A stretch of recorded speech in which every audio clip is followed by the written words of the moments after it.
Okay, hello and welcome everyone. Welcome to JFD Traders Tea Time with me, Darius and Anucauskas.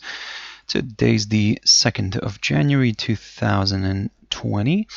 Welcome everyone. Welcome to this Thursday's afternoon session where we're going to have a quick look at the markets, a few of the charts, the usual stuff. But before we do that, as always, let's quickly have a read through our risk disclaimer. So, the content we produce does not constitute investment advice or investment recommendation, should not be considered as such, and does not in any way constitute an invitation to acquire any financial instrument or product. As always, a few seconds for you to read the rest and we can continue.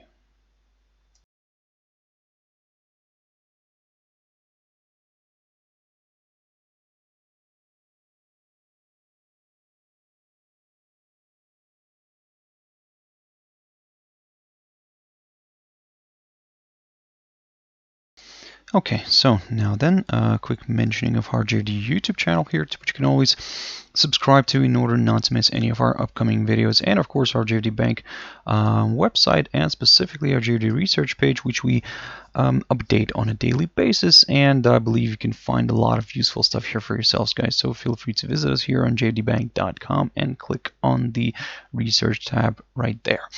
So right now, guys, let's jump into the charts. Now, the first one I want to touch on here is the German DAX. Now then, with the German DAX, I looked at the index this morning, and basically I was telling you guys to keep a close eye on some certain levels. Now, the main level that I was talking about was the 13,317 zone. So, what I said was, if we get a break off, then yes, we will consider a further move higher. And one of the levels that we're going to be targeting is going to be around the 13,426. Now, the big question here is, can this actually continue pushing further north? Now, it's finding very good resistance near the high, and let me just quickly mark that on the chart. It's finding resistance near the highs of the 27th of December. So the big question here is, like I said, can it continue moving further north? If it can, then yes, we will consider a possible test of the 13,426 zone. But if it struggles to do that, then, well, in a way, we could see a bit of a correction here back down first, and then maybe we could consider a nice push back to the upside. So in other words, guys, for those who are more on the cautious side, you could in a way just wait this one out right now. If you've missed this push, this move higher, then probably wait this one out and wait for a clear break above the 13,426 zone, because this way, if we do get a break above that, this would confirm a forthcoming higher high, and we could start targeting the 13,600 level, which basically is the highest point of all time. So for DAX, of course. So that's why, guys, for now, yes, everything's kind of leaning more towards the upside, but don't get me wrong, we are quite overstretched to the upside, so maybe a bit of correction could be possible. But again, it seems that for now, kind of any move lower, the only move lower could be seen as a temporary correction. But in terms of the downside, well, we would need to see this one drifting really back down here, and ideally a drop below to today's low here near the 13,225 zone could do the trick for more sellers in the short run, because then we could aim for these lower levels right here. So in other words, and let me just quickly put this one on the chart. In other words, this is the level for us now to consider the downside from. A break of the 13,225 zone. Yes, this is what we need to see in order to consider let's say a deeper correction here to the downside. Now, in terms of the upside, well, we'll keep a close eye on the high of the 27th of December, which is roughly around the 13,385 zone, roughly around there. But for now, at this point in time, for us to get comfortable with the upside, well, we need to see a nice, good, strong push above the 13,426 zone, and only then we'll target further upside. So keep your eyes on this one. Nasdaq100. Now, on the 31st of December, we had a nice push back to the upside. So basically, the U.S. equity markets managed to close in the positive territory. And initially, of course, on the open, they were selling off, but now they've pushed back to the upside. And what I've told you last time when I've looked at Nasdaq 100, basically I was telling you guys to keep a close eye on these two levels, the 8,684 and the 8,784. So basically, it did drift lower, but it kind of didn't really stayed below the 8,684 zone. And you can see that it also almost managed to test the 21 EMA here on the 4-hour chart. So in a way, for us, the downside scenario still remains the same. We need to see a drop back below the 8,684 zone before considering a possible move a little bit lower towards this upside support line taken from the low of the 3rd of October. Now, looking at the cash index right now, guys, the index is balancing around the 8,800 zone. So in a way, this is going to be quite interesting to see where this goes. Can the index create a new all-time high? If it can it actually continue pushing further north? Because again, don't get me wrong, we are quite overstretched to the upside, and what I am worried about here is the fact that we may see a nice pop here to the upside, but if it fails to maintain the move higher, we may be getting ourselves a nice maybe double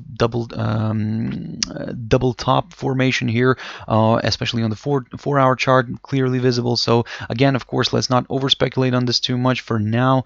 Let's see if it actually can go and hit a new all-time high, and if it can it actually stay there? Can it actually stay above the previous all-time high? So that's going to be the main question for now.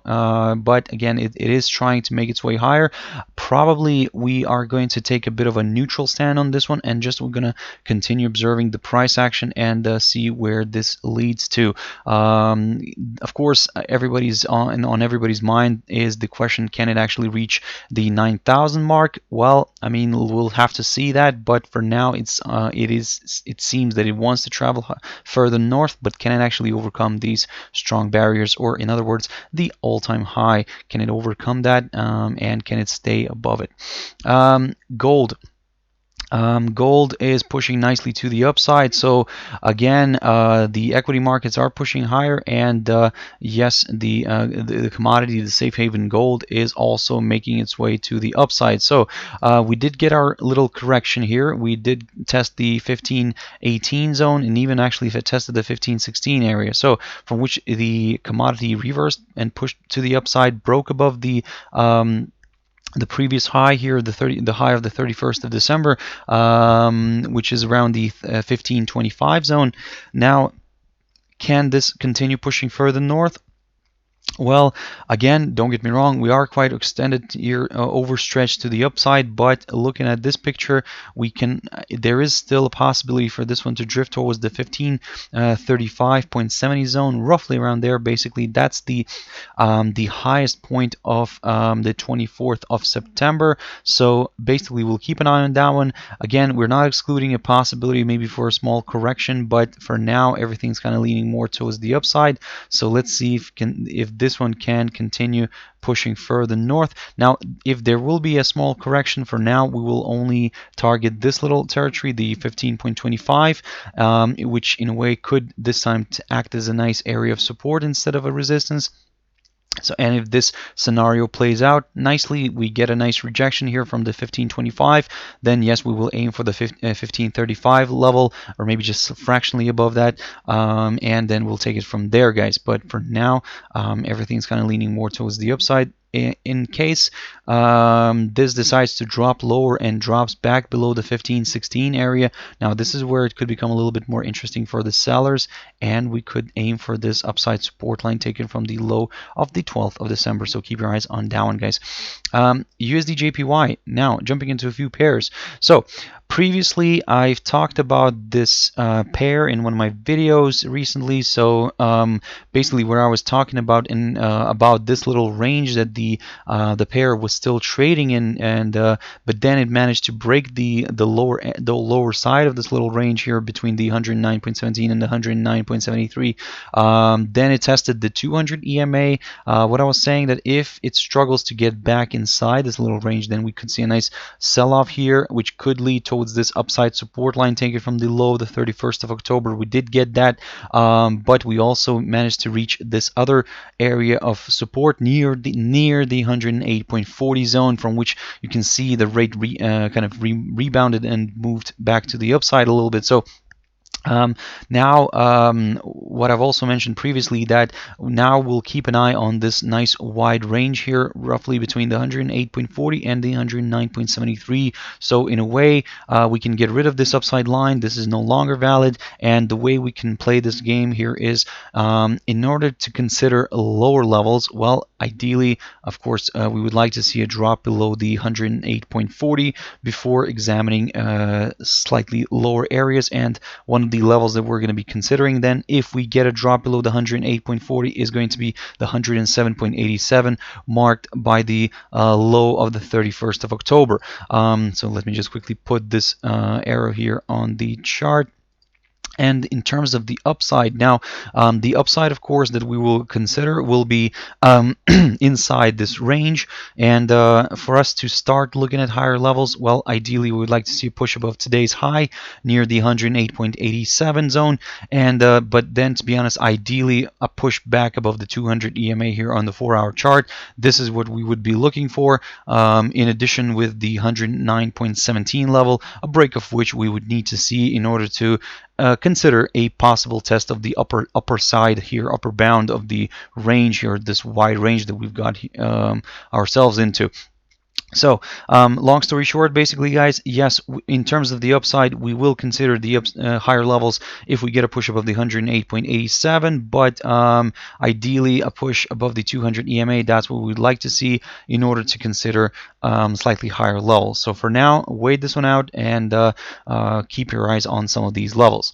Now, USDCHF, now I've talked about this one before New Year, and the big question here was that, can the pair travel further south and test the 0.9654 zone, which was the lowest point of August of last year, so 2019. So the pair not only drifted to that level, but also overshot it, and it kind of pushed back to the upside and is now trading again near the 0.97 zone, maybe just slightly above it, but the main thing is that it's trading above its 21 EMA here on the 4-hour chart. So basically what it's leading to here is a potential recovery here, maybe a potential correction, because don't get me wrong, we are still trading below this downside resistance line taken from the high of the 6th of December. So in a way, we could see this one drifting higher a little bit, especially if it pushes above the 0.9713 level. Then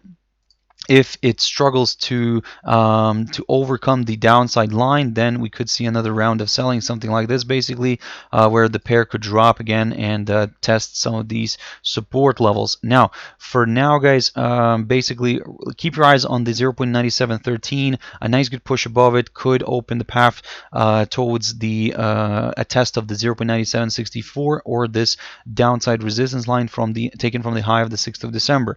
Of course, for us to consider higher levels, well, we would like to see a break of this downside line, but first let's get to that line. Let's not get ahead of ourselves too much. Now, this is the scenario that we're looking at here right now, but especially if it pushes above the 0.9713 level. So let's keep an eye on this one. GBPNZD. Now, I've looked at this one a while ago on the 27th of December. That's correct. So basically, this was the scenario that we've posted here on our JFD account on TradingView, and initially you can see that we were stuck here in this little range, and what we were saying here, that we need to see a breakthrough one of these sides here of this range in order to consider a further directional move. So we did get that break. We did get a test of our target near the 1.971920 zone. It even overshot it a little bit, tested the 100 EMA on the 4-hour chart, and then kind of corrected back down. So now, the way we can play this game here is that if the pair decides to drift a bit lower again, but still struggles to drop below the this upper side of the previous range here, or in other words, the 1.9567 level. If it struggles to drop below this, we may see a nice rebound and a push back to the upside. Now, don't get me wrong, it might not even travel here to this level. It might stay around here near these EMAs, the 21 and the 50 EMA, and then reverse back to the upside. But the way you could play this simple and safe, basically wait for a push above the this level right here near the 1.9730 zone, roughly around here, guys, and that's basically the high of the 31st of December. So a nice good push above this could in a way open the path towards slightly higher levels. Now we did get a nice false breakout today, and then you can see that it drifted back down. But again, like I said, the question here is, can these EMAs here hold it? If they do, then we may see a bit of a reversal here to the upside. But the only thing is, like I said, for us to get a little bit more comfortable with higher levels, a push above the 1.9736 level, that's what we would be looking for in order to aim for higher levels. Now again, there are a bunch of obstacles here on the way higher, like the 1.9797 zone, the high of the 20th of December, or the 200 EMA on the 4-hour chart. Slightly above that, we do have a nice good area of resistance, which is roughly around here near the 1.9952 zone. Now, don't get me wrong, there is another level that we're keeping a close eye on, and that's the psychological 2 level. But let's not get ahead of ourselves too much. First, let's keep an eye on this barrier here, and let me just actually remove the highlighted area because the range is no longer valid, and this is the barrier that we're going to be looking at in order to consider some more upside. Now, in terms of the downside, well, actually should have probably kept that level, kept that highlighted area, because this is the level for us from which we could aim for slightly lower levels. Now, a drop below the 1.9567 could in a way do the trick here for more sellers, and we could see this one drifting towards the lowest point of December near the 1.9412. So let's keep an eye on these two areas, highlighted areas, guys. And the last pair for this session is going to be the euro dollar. Now, the picture here is now it's working out nicely. So this is what I talked about this morning, and where I was saying that if we see a drop a little bit lower, then yes, this could come in line with the idea of a potential correction. But if it starts moving strongly below the 1.1175 zone, now this is where we should start getting more, or should I say, the bulls should start getting a little bit more concerned, and this is where the pair may drift further south to test this upside support line taken from the low of the 29th of November.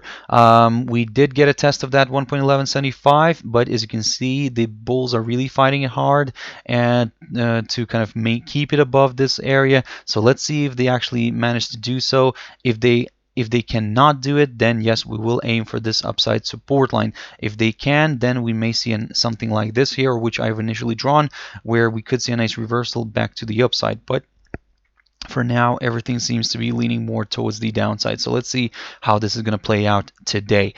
Okay, guys, I really hope you found it useful. Thank you very much for sticking around and watching until the end. If you want to join me tomorrow morning, as always, in my Trader's Espresso, that's 7 o'clock GMT time.